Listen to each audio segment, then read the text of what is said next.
저희가 사실은 그 풍랑을 만나다는 말씀 시리즈가 예정이 되어 있었지만 추석 명절이 있어서 제가 이 특집을 잘하잖아요. 그래서 좀 추석 특집으로 오늘은 희망 나누기라는 제목으로 좀 여러분과 말씀을 나누려고 합니다. 여러분은 추석 때 뭐 하세요? 어떤 분들은 추석 때 계속 싸웁니다. 사람들이 모이면 얼굴 붉히고 논쟁하고 뭐 심지어 레슬링도 합니다. 차 안에서 싸우고 시댁 부엌에서 싸우고 찻집에서 싸우고 집에 돌아가서 안방에서 싸우고 계속 싸웁니다. 윷놀이 하면서 싸우고 뉴스 보면서 싸우고 정치 얘기하면서 싸우고 하여튼 뭐 밥 먹으면서 싸우고 계속 싸우면서 보낸 사람이 있어요. 그런가 하면 어떤 분들은 추석 때 주구장창 부엌에 있으면서 계속 뭔가를 만들어냅니다. 음식 뭐 이거 전 부치고 뭐 만들고 또 만들고 또 만듭니다. 그런가 하면 어떤 사람들은 그 만드는 거 계속 받아 먹습니다. 계속 먹어요. 이거 먹고 저거 먹고 그래가지고 결국은 그동안 열심히 공들여서 다이어트 한 거 다 그냥 원상복귀 시키는 분들도 있습니다. 어떤 사람은 추석 때 그동안 못 봤던 영화 다 챙겨봅니다. 뭐 지상파 TV, 케이블 모든 특집 영화 다 보고 하여튼 또 극장 여러 군데 방문하시고 뭐 이렇게 합니다.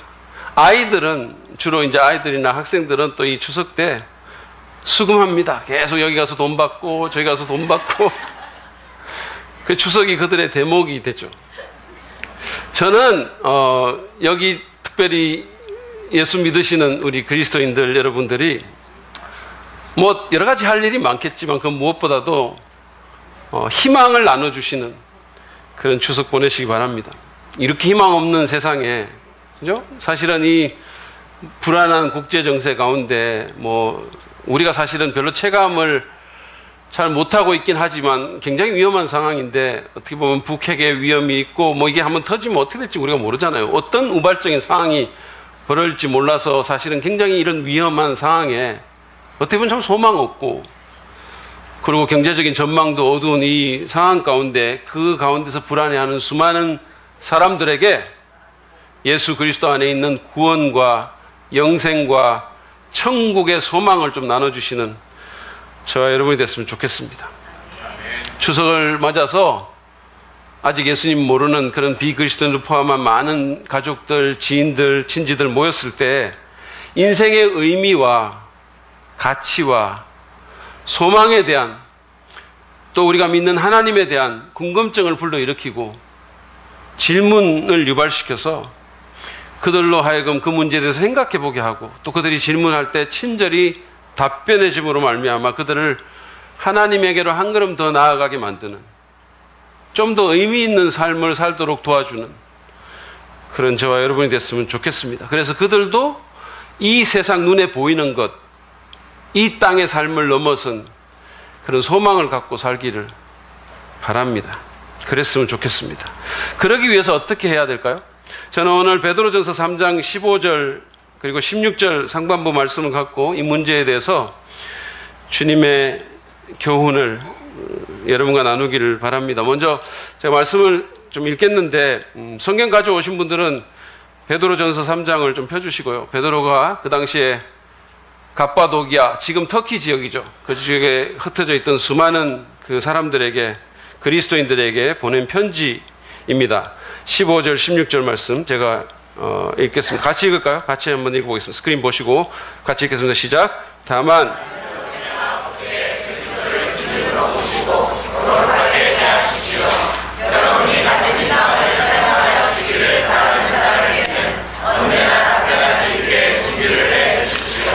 그러나 온유함과 두려운 마음으로 하십시오.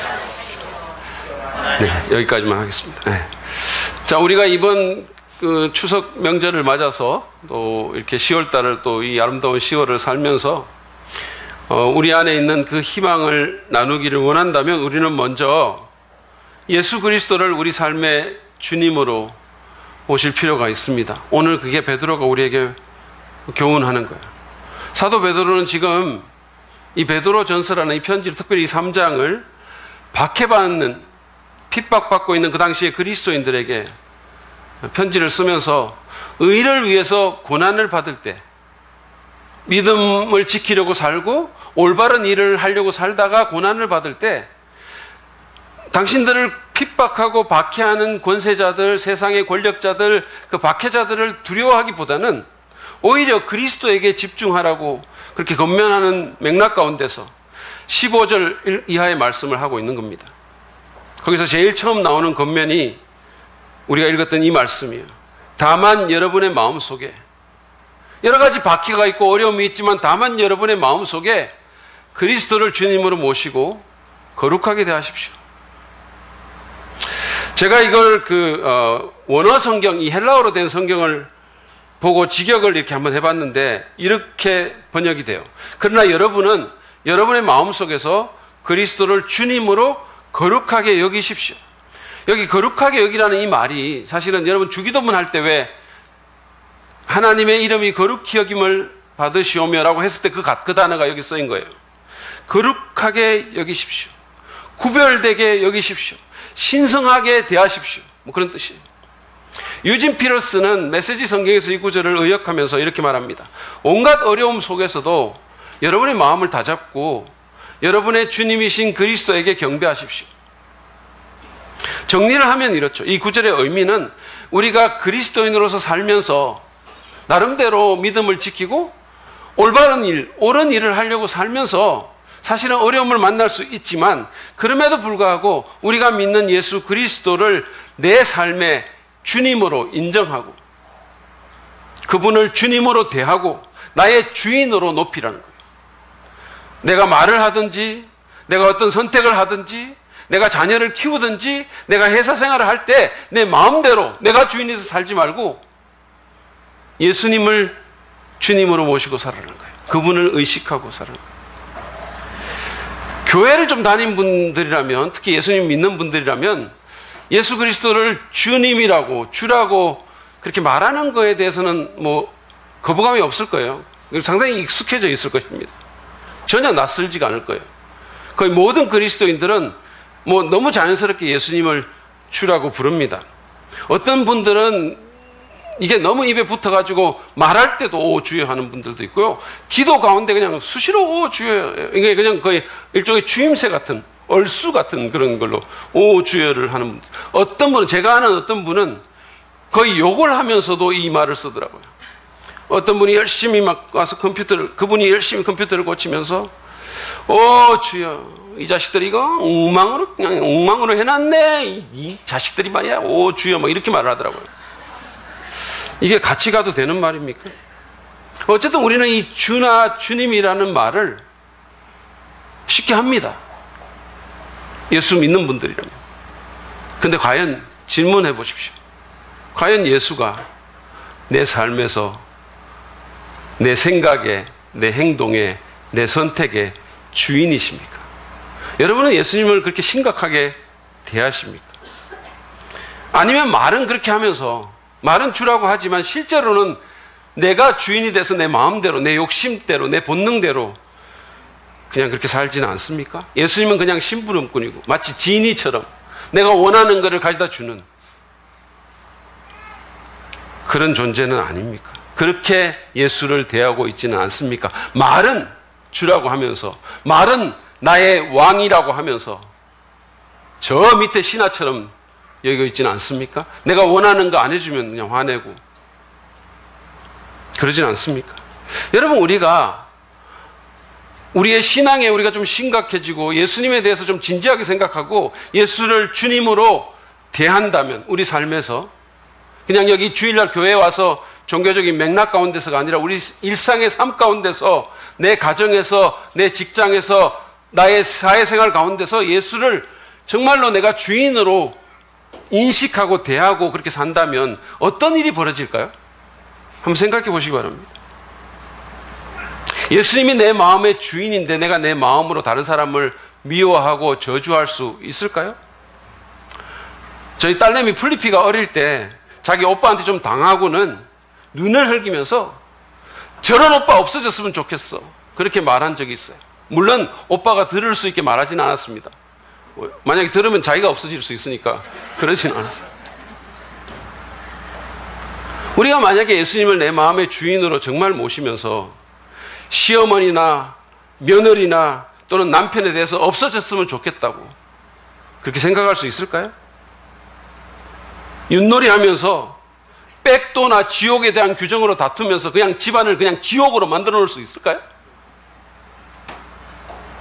아랫 사람에게 심술궂게 대하고 군기 잡는다고 설치고 그럴 수 있을까요? 내 마음대로 그냥 술 취하고 방탕하게 행동할 수 있겠습니까? 명절이라고? 남의 차 긁어놓고 아무도 안 본다고 도망갈 수 있겠어요? 운전하는데 누가 좀 끼어들었다고. 운전 얼마나 이제 운전할 때 많잖아요? 차도 많이 밀리잖아요? 근데 얌체같이 끼어드는 사람 꼭 있죠. 그런다고 보복 운전하고 도로 추월해가지고 그 앞에 가서 브레이크 밟고 그럴 수 있겠습니까? 제가 그 이동원 목사님의 그 글에서 읽은 건데요. 이 정글 지역에서 선교하시는 한 선교사님이 계셨는데 이분이 이제 정글에서 사역을 하면서 인간적으로 원하는 게 하나 있었어요. 그게 뭐냐면 파인애플을 마음껏 좀 먹고 싶다는 거예요. 이렇게 와서 고생하는데 파인애플만이라도 마음껏 좀 먹고 싶다. 그래서 이제 원주민들하고 같이 파인애플을 거기 심은 거예요. 열심히. 시간이 흘러서 먹을 때가 돼서 가보니까 파인애플 열매가 하나도 없는 거야. 원주민들이 와서 다 먼저 따간 거예요. 그 사람이 잘하니까. 너무 황당해가지고 물었어요. 형제들이요. 내가 이 나무의 열매를, 내가 이 나무를 심었는데 어떻게 나무 열매를 말도 없이 따갈 수 있냐고. 내 건데. 그랬더니 선교사님, 우리가 심었잖아요. 선교사님은 감독하시고.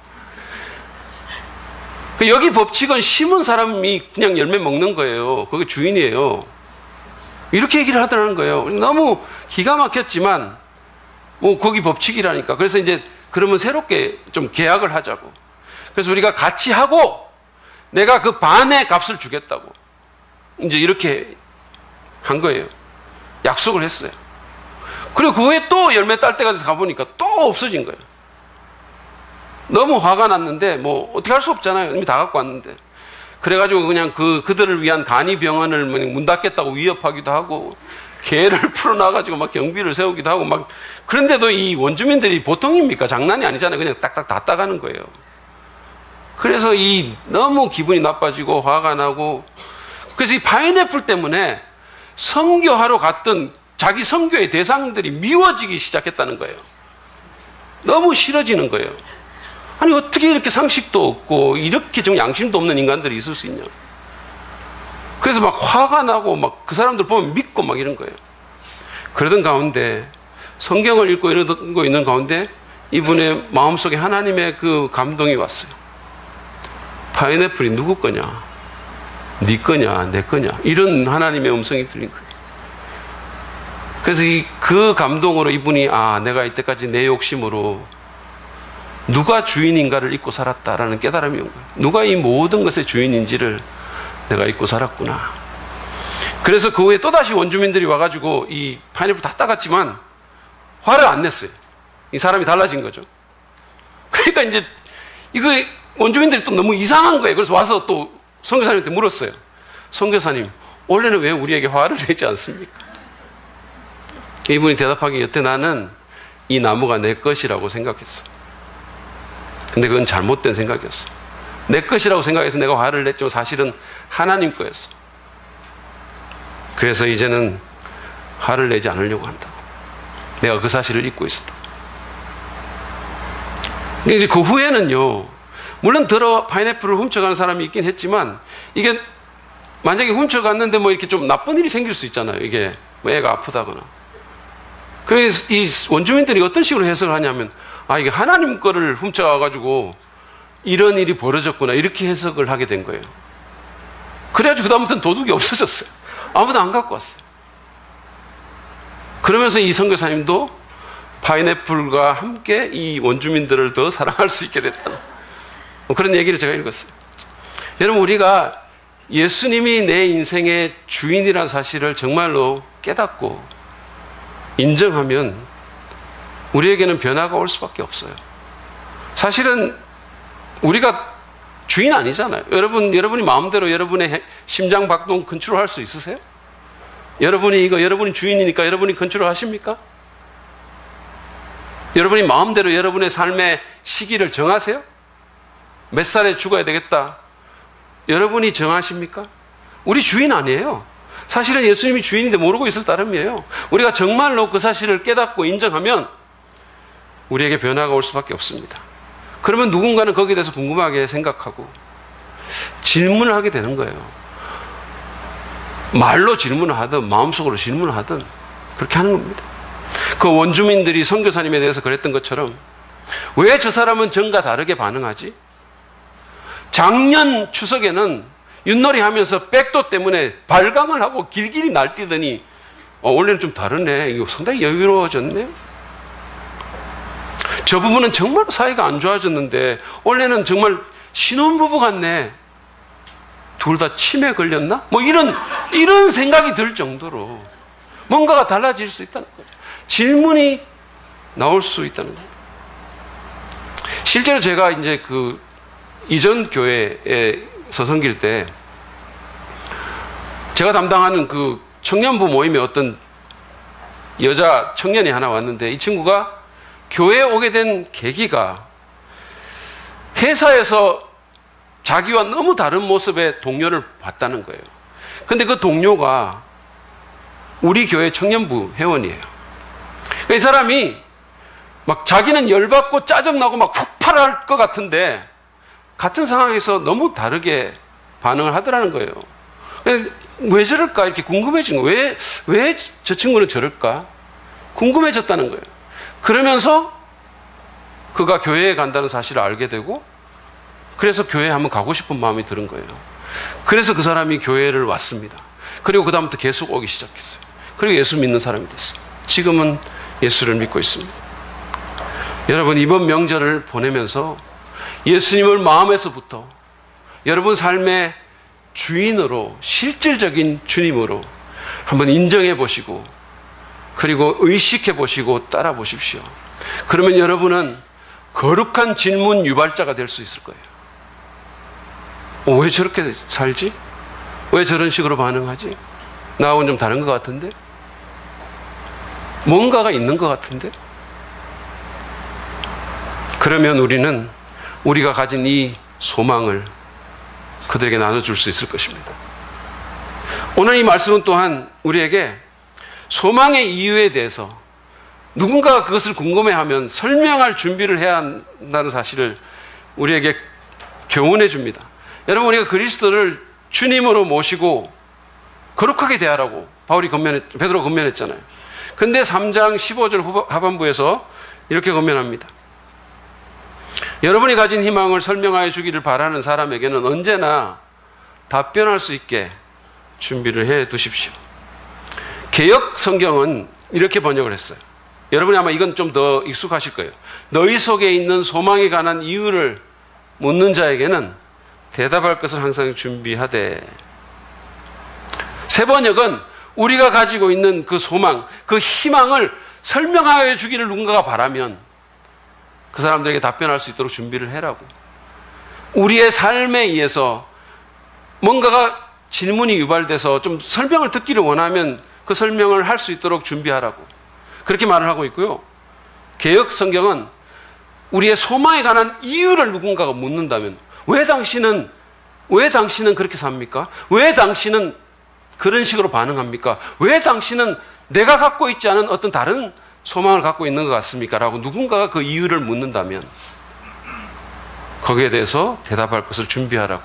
표현은 좀 다르지만 사실 내용 같죠. 우리가 우리 주변의 사람들이 기독교인의 그 신앙과 특별히 우리가 갖고 있는 그 소망, 이 땅 눈에 보이는 것을 넘어선 산 소망, 영원한 소망에 대해서 묻는다면 예수님의 부활하심으로 말미암아 우리에게 생긴 죽음을 넘어서는 소망에 대해서 누군가가 묻는다면 거기에 대한 답변이 준비되어 있어야 한다는 말씀입니다. 문제는 아무도 묻지 않고 아무도 궁금해하지 않는다는 사실이에요. 그것은 우리가 내 일상생활 가운데서 그리스도를 주님으로 대하며 살지 않았기 때문일 가능성이 아주 큽니다. 우리도 그들처럼 그냥 내 욕심이, 내 본능이 내 주인이 돼서 그냥 살아가니까 예수 그리스도가 나의 주인이 아니라 내 생각이 내 주인이 돼서 그냥 살아가니까 똑같으니까 다를 게 하나도 없으니까 궁금증을 유발할 것도 없고 질문도 안 나오는 거예요. 똑같으니까. 참 안타까운 얘기지만 그런 얘기들 우리가 많이 듣잖아요. 예수 믿는 사람들 오히려 욕심 더 많더라. 손해 안 보려고 얼마나 난리치는지 모르겠더라. 내가 부동산을 15년 해보는데 예수쟁이들처럼 그런 사람들 나는 못 봤다. 뭐 이러니까 어떻게 질문이 유발되겠어요? 우리가 먼저 정말로 누군가가 우리의 소망을 나누기를 원한다면 우리가 이미 본 것처럼 내 일상생활 가운데서 그리스도를 주님으로 모시고 그분을 주님으로 대하고 살아갈 필요가 있습니다. 그러면 누군가는 궁금해하겠죠. 누군가는 호기심을 느낄 것입니다. 마음이 열릴 겁니다. 아, 교회 다닌다고 했는데 좀 다르게 사는 것 같아. 그래서 저런가? 이렇게 생각할 거 아니겠습니까? 그런 사람들에게 설명할 말을 준비하라는 것입니다. 특별히 여기 답변한다는 그 단어, 답변할 수 있게 준비를 해두라고 했는데 그 답변한다는 단어가요, 헬라어로는 아폴로기아라는 단어거든요. 이 영어로 아팔라지라는 말이 거기서 나온 건데, 어쨌든 이 아폴로기아라는 단어는 변호하다, 변론하다, 설명하다, 그런 의미를 갖고 있는 거예요. 누군가가 기독교에 대해서 이렇게 오해를 갖고 있으면 그 오해를 풀어주고 벗겨주고 반대나 의문에 대해서 대답해주고 설명해주라는 것입니다.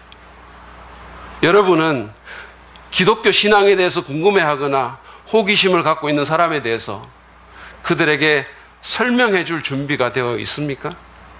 아니면 그런 사람들을 피해서 도망갑니까? 누군가가 여러분에게 와서 신앙을 갖고 있는 분 같은데 뭐를 믿으시나요? 라고 물으면 여러분은 뭐라고 대답하십니까? 나는 우리 교회가 믿는 것을 믿습니다. 이렇게 대답합니까? 우리 교회는 내가 믿는 것을 믿고요, 우리 둘이는 같은 것을 믿죠. 이렇게 대답합니까? 여러분은 어떻게 대답하십니까? 우리는 우리의 믿음에 대해서, 그리고 그 믿음으로 말미암아 우리에게 생긴 그 소망에 대해서 답변할 준비가 되어 있어야 됩니다. 왜 우리가 천국의 소망을 갖고 사는지, 왜 이렇게 좋은 날, 주일날 교회에 모여가지고 이런 짓을 하고 있는지에 대해서 합리적인 근거를 제시할 수 있어야 된다는 말씀이에요. 여러분, 기독교는 맹목적인 신앙이 아닙니다. 그리스도인이 되기 위해서 그냥 눈 질끈 감고 지적인 자살을 해야 되는 거 아니에요. 저는 사실은 제가 기독교 신앙을 가진 지 35년이 넘었는데 이 믿음을 갖고 생활하면 할수록, 알면 알수록 기독교 신앙과 세계관이 지적으로 매우 만족스럽다는 사실을 갈수록 더 발견하고는 합니다. 우리의 신앙에는 많은 합리적인 근거가 있습니다. 그냥 맹목적으로 눈 감고 그냥 아무 생각 없이 아무런 근거도 없는데 혹세무민하는 그런 종교를 우리가 믿고 있는 것이 아니라는 말씀이에요. 그 근거를 설명해 주라는 거예요. 그 근거가 있다는 말씀이에요. 그러니까 수많은 과학자들이 예수 믿고 행복하게 살아가는 거예요. 이를테면 프랜시스 콜린스 같은 그런 사람. 이 사람은요, 그 대학생 때까지는 열렬한 무신론자였었어요. 근데 이분이 대학을 졸업하고 유전학과 의학을 공부하게 되면서 신에 대해서 생각하게 돼요. 유신론자가 되고 결국은 기독교인이 됩니다.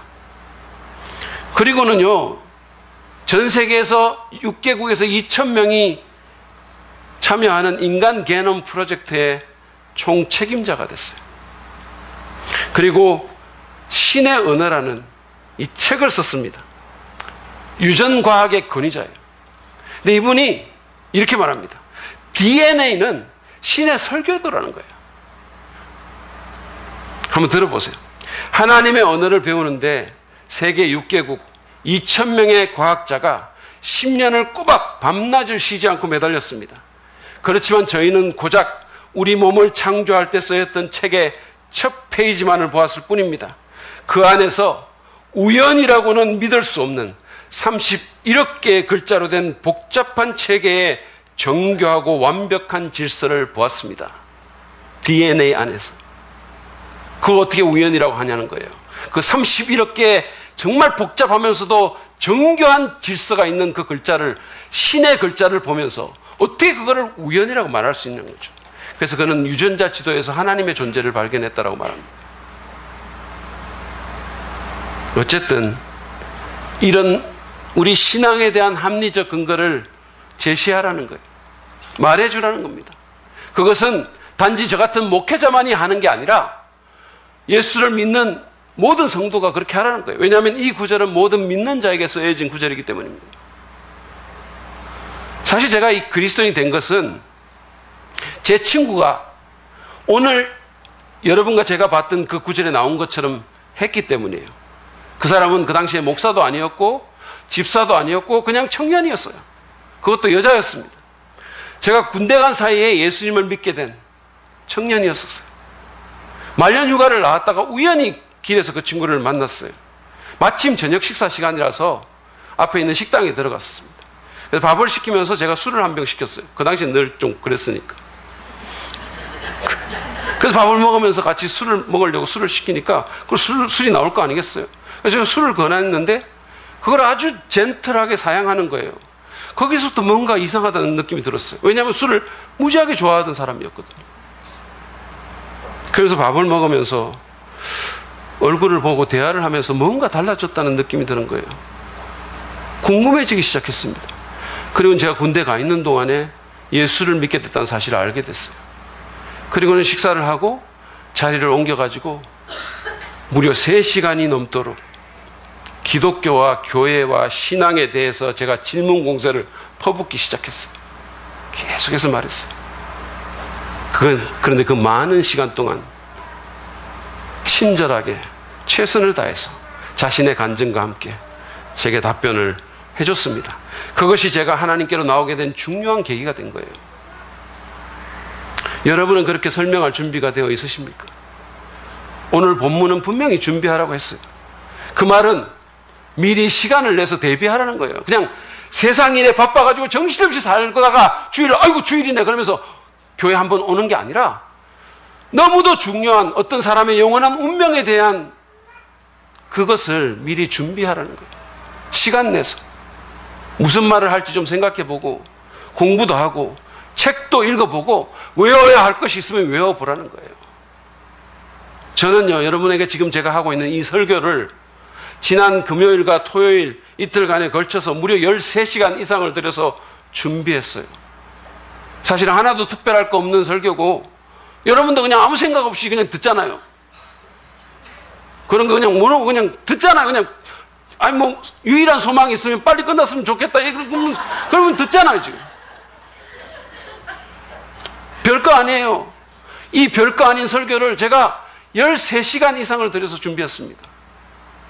그것도 제가 기도하고 아이디어를 생각한까지 하면 15시간도 넘어요. 언제나 그렇습니다. 언제나. 모든 설교할 때마다 그래요. 제가 주일날 설교할 때는. 저는 그냥 여기 제가 올라와서 제 입에서 나오는 대로 말하지 않아요. 그러기를 원하십니까? 그럼 설교가 많이 길어질 텐데요. 준비했습니다. 주석책도 읽고 헬라어 성경도 직접 찾아서 제가 봤어요.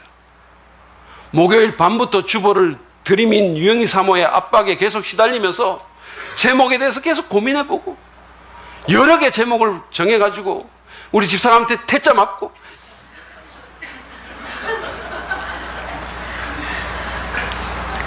그랬어요.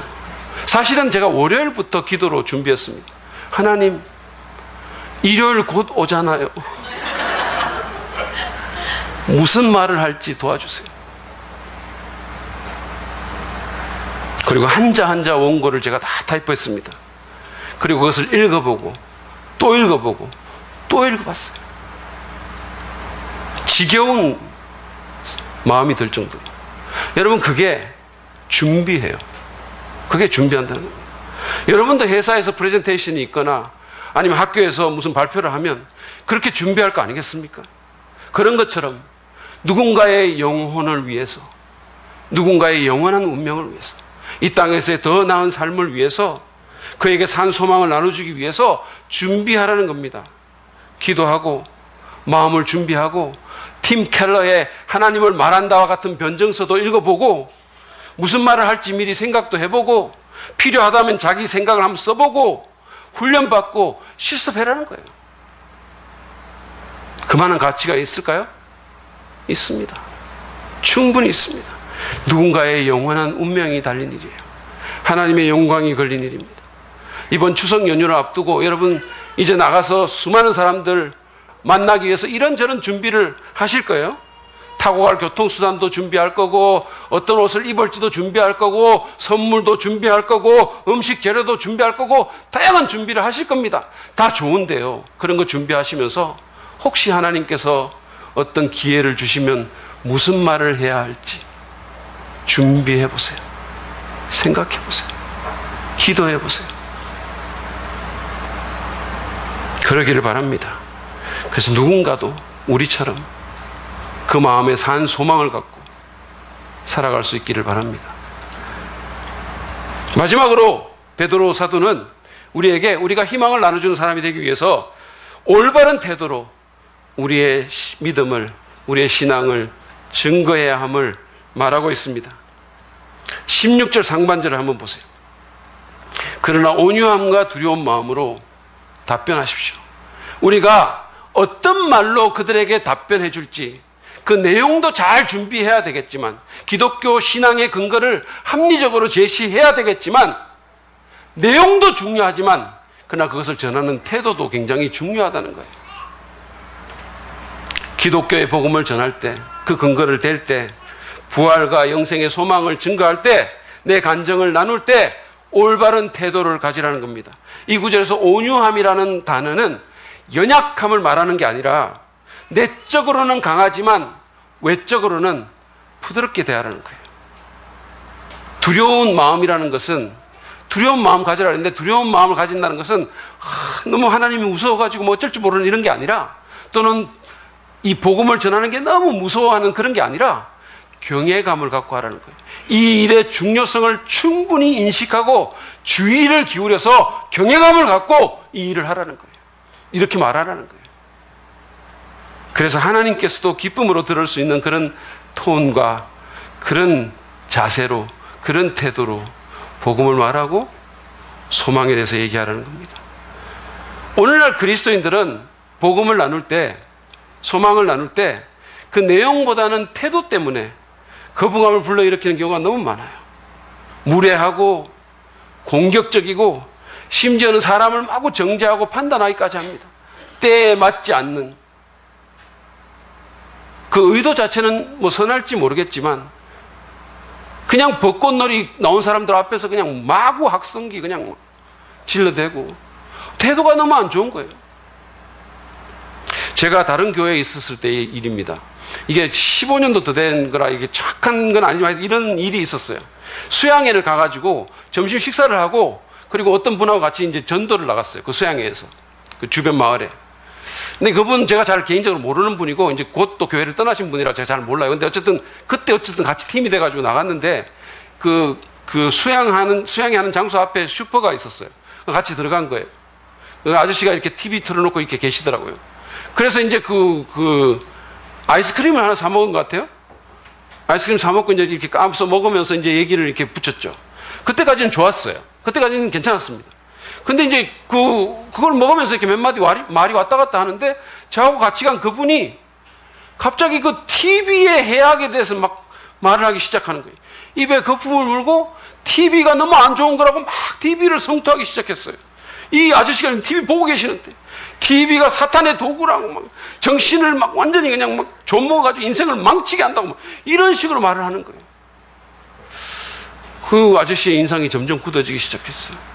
그래서 제가 이건 좀 너무 이게 안 될 것 같아가지고 좀 TV가 다 나쁜 건 아니죠. 뭐 이런 식으로 이제 좀 거들었거든요. 그랬더니 이분이 더욱 너무 화가 나가 목사님도 TV를 보세요 이런 거예요. 이거에 기가 막히다는 거예요. 그러면서 너무나 화를 내면서 그냥 얼굴이 시뻘겋게 돼가지고 TV를 규탄하기 시작했어요. 저는 이분이 그냥 그 TV를 끄거나 엎어버리지 않을까 걱정이 될 정도였어요. 집안에 뭐 TV 때문에 어떻게 된 분이 있는지, 아니면 자기가 TV 방송국에서 잘렸는지, 왜 그런지 모르겠어요. 아니, 복음 전하러 가서, 기쁜 소식 전하러 가서, 그 아저씨 지금 수포 운영하면서 그 심심해서 TV 틀어놓고 있는데 왜 그렇게 TV를 까냐고요. 어쨌든 그래서 우리는 결국 그 주인에게 험한 말 듣고 쫓겨나왔어요. 여러분, 우리는 우리의 태도를 점검해야 됩니다. 이번 추석에 사람들 만나면 여러분 복음 전한답시고 절대로 싸우지 마세요. 싸울 거면, 논쟁할 거면 아예 말을 꺼내지를 마시기 바랍니다. 전에 무슨 조계사에 쳐들어간 무슨 목사, 선교사라는 분들처럼 다른 종교 가진 사람에게 막말을 하고, 그냥 하나님이 비를 내려주셔야 되는 거지, 그냥 부처가 밥 처먹여 주냐? 뭐 이런 막말을 목사가 하는 거예요. 아니, 이건 제가 한 말이에요. 그분이 한 말이에요. 어떻게 그럴 수가 있어? 자기가 하나님이에요? 아니, 막 밥 주시는 하나님은 가만 계시는데 자기가 왜 난리예요? 여러분, 그러지 마시기 바랍니다. 제발. 무슨 부부간이나 형제간에 논쟁하다가 그냥 막 나중에는 열받아가, 그냥 지옥 가, 그냥 지옥 가. 가라, 그냥. 나 혼자 그냥 천 나갈 때 가, 그냥. 이러지 마시길 바랍니다. 제발 좀 그러지 마세요. 제발. 여러분, 복음은 기쁜 소식인데 이 기쁜 소식 전하면서 화를 내고 정죄하고 싸우며 전한다는 게 말이 됩니까? 소망을 나눠주는 우리가 절망적인 태도로 해서 되겠습니까? 여러분, 우리가 기쁜 소식을 전하고 산 소망을 나눌 때는 이런 표정으로 해야 되는 거예요. 이런 표정으로. 아시겠어요? 우리 지금 보세요. 이 고건인을 지금 상줘야 된다고 저는 생각해요. 이 지금 우리 사랑 믿는 데 초대장 나눠주는 건데, 여러분 여기 누가 안 받겠어요? 이렇게 주면. 이게 바로 우리의 표정이 돼야 되는 거예요. 따라해 보시기 바랍니다. 여러분, 사람들은 우리가 전하는 메시지를 메신저인 우리의 태도를 통해서 듣는 거예요. 우리의 태도를 통해서 받는 겁니다. 저는 설교하는 목사님들이 종종 이 단에 올라와가지고 주님, 부족한 종은 십자가 뒤로 감추어 주시고 주의 말씀만 드러나게 하옵소서라고 기도하는 걸 보는데, 문제는 잘 안 감추어진다는 데 있는 거예요. 안 감춰져요. 메시지는 메신저를 통해서 전달됩니다. 그리고 그게 하나님이 의도하시는 바예요. 그러면 우리는 우리의 태도를 모니터하고 온유함과 경외의 마음으로 우리의 복음, 그 기쁜 소식과 그로 인한 소망을 나누어야 됩니다. 제가 앞에서 말씀드렸던 제 친구는 그렇게 했었어요. 제가 그 친구를 만나서 첫 번째 대화를 나눈 후에 예수를 믿기까지는 상당한 시간이 좀 흘렀거든요. 근데 그 친구는 결코 저를 압박하거나 짜증내거나 또는 거칠게 대하지 않았습니다. 기다려줬고, 기도해줬고, 읽어보라면서 책을 선물해줬고, 맛있는 거 사줬고, 그리고 질문에 친절히 대답했어요. 교회 가자는 말 안 했어요. 계속 만나서 궁금한 거 있냐고, 물어볼 거 있냐고. 그래서 제가 그리스도인이 된 겁니다. 그래서 제가 여기 지금 사랑 믿는 교회의 목사로 사는 거예요. 감사하지 않습니까? 별로 안 하군요. 저는 감사해요. 저는 감사합니다. 이번 추석에 여러분 사람들 만나거든 정말 온유함과 존중의 태도로 그들을 대하기를 바랍니다. 그분들이 어떤 종교를 갖고 있든 간에, 어떤 세계관을 갖고 살든 간에 그분들을 존중하십시오. 그리고 만약에 산 소망을 나눌 기회가 생긴다면 하나님에 대한 경외의 마음까지 더해서 그분들에게 그렇게 나눠주시기를 바랍니다. 그럴 때 누군가가 하나님께 한 걸음 더 나오게 되고, 그들도 우리가 갖고 있는 이 산 소망을, 이 땅의 것에 것만으로 끝나지 않는 그 소망을 갖고 살 수가 있을 것입니다.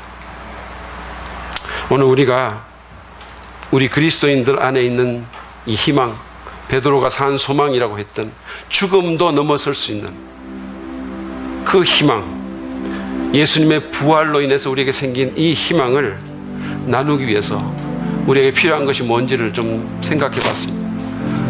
예수 그리스도를 여러분의 마음에서부터 주님으로 대하십시오. 그리고 우리가 믿는 이 신앙의 근거를 합리적으로, 논리적으로 잘 설명해 줄 준비를 하시고, 올바른 태도를 갖고 그렇게 하시는 저와 여러분 되기를 바랍니다. 특별히 이번 추석에 마주치는 여러분의 가족들에게, 지인들에게 여러분 그렇게 해주십시오. 왜냐하면 그것보다 더 필요한 게 없기 때문입니다. 사람들은 돈이 필요하다고 생각하고, 사람들은 직업이 필요하다고 생각하고, 사람들은 무슨 아파트가 필요하고 차가 필요하다고 생각할지 모르겠지만 사실은 그것보다 더 필요한 것은 예수님이에요. 우리의 생사화복을 주관하시는, 우리의 심장박동을 컨트롤하시는 주님입니다. 사람들에게는 예수님이 필요합니다. 그들이 느끼건 못 느끼건. 그러므로 그것을 나눠주십시오. 그것보다 우리가 더 해야 될 일은 없는 거예요. 제가 오늘 말씀을 마무리하면서 우리가 조금 이따 부를 찬송가 가사를 여러분에게 좀 미리 알려드리기를 원합니다. 들어보십시오. 매일 스치는 사람들, 내겐 무엇을 원하나? 공허한 그 눈빛을 무엇으로 채우나? 모두 자기 고통과 두려움 가득 감춰준 울음소리 주님 들으시네. 그들은 모두 주가 필요해. 깨지고 상한 마음 주가 여시네. 그들은 모두 주가 필요해. 모두 알게 되리 사랑해 주님. 캄캄한 세상에서 빛으로 부름받아 잃어버린 자들과 나누라고 하시네. 주의 사랑으로만 사랑할 수 있네. 우리가 나눌 때 그들 알겠네. 그들은 모두 주가 필요해. 깨지고 상한 마음 주가 여시네. 그들은 모두 주가 필요해. 모두 알게 되리 사랑해 주님. 이번 추석 때 우리를 스쳐갈 사람들에게서 그들의 웃음 뒤에 감춰진 공허한 눈빛과 상한 마음을 볼 수 있었으면 좋겠습니다. 그리고 다른 어떤 것보다도 그들에게 예수님이, 주님이 필요하다는 사실을 우리가 좀 깨달았으면 좋겠어요. 우리부터 먼저.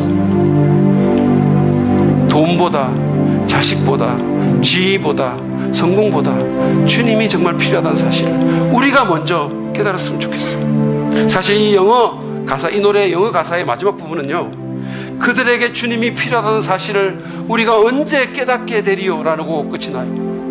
우리 믿는 사람들이, 예수를 주라고 말하는 사람들이 그들에게 주님이 필요함을 언제 깨닫게 되리요? 성령의 감동과 주님의 도우심으로 그 사실을 깨달을 수 있기를 바랍니다. 그래서 예수님을 주로 모시는 변화된 삶으로 그들에게 다가가서 그들의 궁금증을 유발시키고 그들에게 산 소망과 우리 믿음의 근거를 친절하게 설명해주고 온유한 태도로 그들을 대함으로써 그들을 생명의 근원 되시는, 소망의 근원 되시는 우리 주님께 한 걸음 더 이끌어가는 저와 여러분이 되기를 간절히 바랍니다. 그들도 그래서 우리처럼 산 소망 품고 이 세상 살아나갈 수 있기를 간절히 바랍니다. 이 시간 우리가 하나님 말씀을 생각하며 주 앞에 좀 나아갈 때